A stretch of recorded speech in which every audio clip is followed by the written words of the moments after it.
बिल्कुल फ्री में सब्सक्राइब करें फिल्मी झरोखा और जानें बॉलीवुड के कुछ रोचक किस्से। सब्सक्राइब, लाइक और शेयर करना ना भूलें।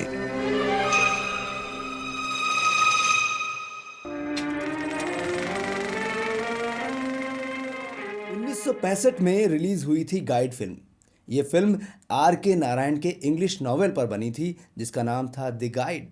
और आपको बताऊं, ये फिल्म हिंदी और अंग्रेजी दोनों में शूट की गई थी एक ही साथ। और टेड डैनियल विस्की इसके डायरेक्टर थे इंग्लिश वाली के, और हिंदी के डायरेक्टर उस वक्त कोई और रहे। लेकिन जब फिल्म एक साथ शूट हो रही थी तब डायरेक्टर आपस में मैच नहीं कर पा रहे थे। कारण ये था कि देवानंद चाहते थे कि जैसे हिंदी में एक बार शॉट हुआ और उसी वक्त डायरेक्टर चेंज होंगे और इंग्लिश वाले आ जाएंगे, और इंग्लिश वाले जाएंगे तो अगले सीन में हिंदी वाले आ जाएंगे। तो चेंजेस जो हो रहे थे उससे काफ़ी कंटिन्यूटी डिस्टर्ब हो रही थी, और आखिरकार इंग्लिश फिल्म पहले बनाने का फैसला लिया गया। इंग्लिश फिल्म बनी लेकिन सुपर फ्लॉप साबित हुई। इस फिल्म के कई सीन आज भी यूट्यूब पर आप देख सकते हैं जहां पर कुछ किसान अंग्रेजी बोल रहे हैं, और ये आपको देखकर भी अजीब लगेगा कि ये क्या कर दिया था। I forgot to introduce myself. My name is Raju, the guy. I have a problem, sir. If you show me a person without a problem, I'll show you a perfect world. Can one man bring rain or stop it? I can dance anywhere I want. On the bed too? On the bed too? On the bed too. That's the difference between a professional and an amateur. Are you sure it was on the bed or was it in the bed?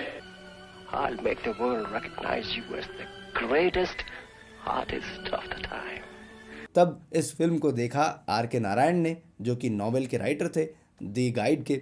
उन्होंने जब देखा तो बाहर निकले और कहने लगे ये द मिसगाइडेड गाइड फिल्म थी, और ये ऐसा कहकर वो गुस्से में रहे। लेकिन बाद में देव साहब ने सारी गलतियां सही करी और इस फिल्म को हिंदी में बनाया। लेकिन हिंदी में जब बना रहे थे तब इनके भाई विजय आनंद ने कहा मैं इस फिल्म को डायरेक्ट नहीं करूँगा।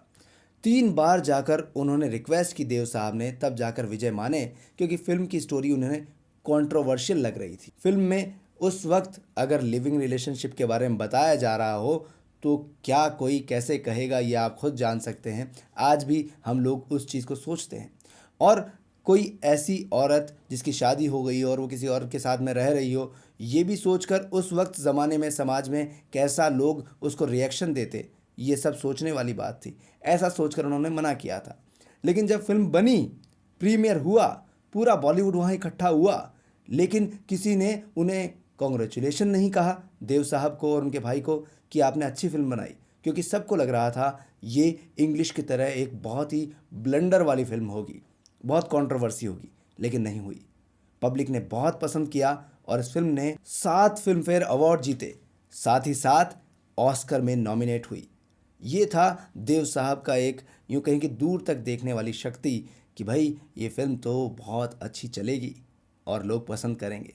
देव साहब की इस फिल्म से जुड़े कई किस्से हैं, जिनमें पहला किस्सा ये कि इस फिल्म में गीतकार जो थे वो हसरत जयपुरी होते। उन्हें सेलेक्ट किया गया था, पर वो लिख रहे थे देव साहब को और उनके भाई को अच्छे नहीं लग रहे थे बोल।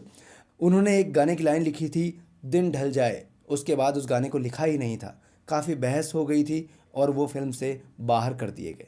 ऐसे में गीतकार शैलेंद्र को कांटेक्ट किया गया, पर उन्होंने कहा मैं फिल्म नहीं करूंगा क्योंकि आपने मुझे सेकेंडरी बनाया है, यानी मैं दूसरी चॉइस हूं। और ऐसे कहते हुए उन्होंने बहुत बड़ा अमाउंट बोल दिया। उन्होंने सोचा देव साहब यहाँ से चले जाएंगे, पर देव साहब ने कहा कि आप तो फिल्म करिए, जितना आप चाहेंगे उतना आपको पेमेंट मिल जाएगा। और बात तय हो गई और जाते जाते एक कागज़ पर लिखकर गीत के बोल दिए गए। गाने के बोल थे, गाता रहे मेरा दिल। इस फिल्म में संगीत दे रहे थे S.D. बर्मन साहब, और उन्होंने कहा कि मैं बीमार हूँ, आप किसी और को ले लीजिए, मेरी बीमारी कितने दिन चले ना पता।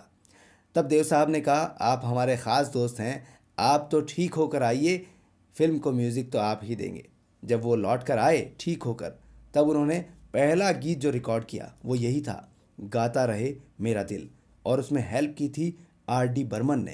गाता रहे मेरा दिल। गाता रहे मेरा दिल के लिए एक बात और है कि ये फिल्म में गाना कहीं भी शूट करके डाला ही नहीं जाने वाला था। बात ही ऐसी नहीं थी। फिल्म पूरी शूट हो गई थी, लेकिन देव साहब को बाद में लगा कि वो वाला गाना इस फिल्म में डाला जाना चाहिए।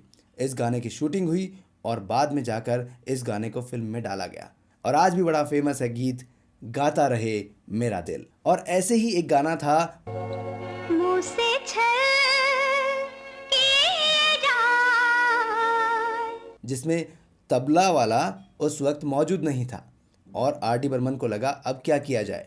उन्होंने रिक्वेस्ट की पंडित शिव कुमार शर्मा जी से, संतूर वादक से।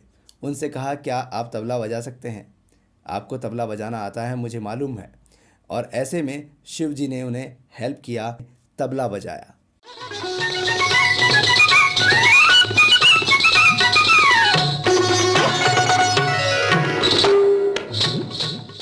उसके बाद उन्होंने कभी भी तबला किसी भी फिल्म में नहीं बजाया, ये भी गौरतलब है।